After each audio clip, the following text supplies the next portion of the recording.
30 வயதுக்கு பின் திருமணம் செய்து திருமணம் செய்ய வயது ஒரு தடை இல்லை என நிரூபித்து காண்பித்த இந்திய திரைப்பிரபலங்கள் சிலர் குறித்தும் இவர்கள் எந்த வயதில் திருமணம் செய்தார்கள் என்பது குறித்தும் இங்கு காணலாம். தமிழ் திரையுலகின் லேடி சூப்பர் ஸ்டார் என அழைக்கப்படும் நயன்தாரா கடந்த 2022ஆம் ஆண்டு இயக்குனர் விக்னேஷ் சிவனை திருமணம் செய்தார். திருமணத்தின் போது நயன்தாரா வின் வயது 37. இந்தி, பஞ்சாபி, தெலுங்கு, மலையாளம் என பன்மொழி திரைப்படங்களில் நடித்த நடிகை நேஹா துபியா கடந்த 2018ஆம் ஆண்டு பாலிவுட் நடிகர் அங்கத் பேடியை திருமணம் செய்தார். திருமணத்தின் போது அவருக்கு வயது 37. நடிகர் விஜயுடன் சச்சின் 2005 திரைப்படத்தில் நடித்த பாலிவுட் நடிகை பிபாசா பாசு தனது 37வது வயதில் கரண் சிங் கௌரவ்கர் எனும் மாடலை திருமணம் செய்து கொண்டார். ஹே ராம் 2000 திரைப்படத்தில் நடிகர் கமலுக்கு ஜோடியாக நடித்த பாலிவுட் நடிகை ராணி முகர்ஜி கடந்த 2014ஆம் ஆண்டு இவர் தனது 36வது வயதில் ஆதித்யா சோப்ரா என்பவரை திருமணம் செய்தார்.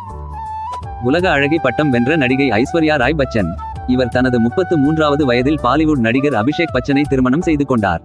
80களின் காலகட்டத்தில் தமிழ் திரையுலகின் தவிர்க்க முடியாத நாயகியா வலம் வந்தவர் ஸ்ரீதேவி. 1996ஆம் ஆண்டு திரைப்பட இயக்குனர் போனி கபூரை இவர் மணந்தபோது இவருக்கு வயது 33. விருதுகள் பல வென்ற பாலிவுட் நடிகை வித்யா பாலன் கடந்த 2012ஆம் ஆண்டு திரைப்பட தயாரிப்பாளர் சித்தார்த் ராய் கபூர் என்பவரை திருமணம் செய்தார். திருமணத்தின் போது வித்யா பாலனின் வயது 33.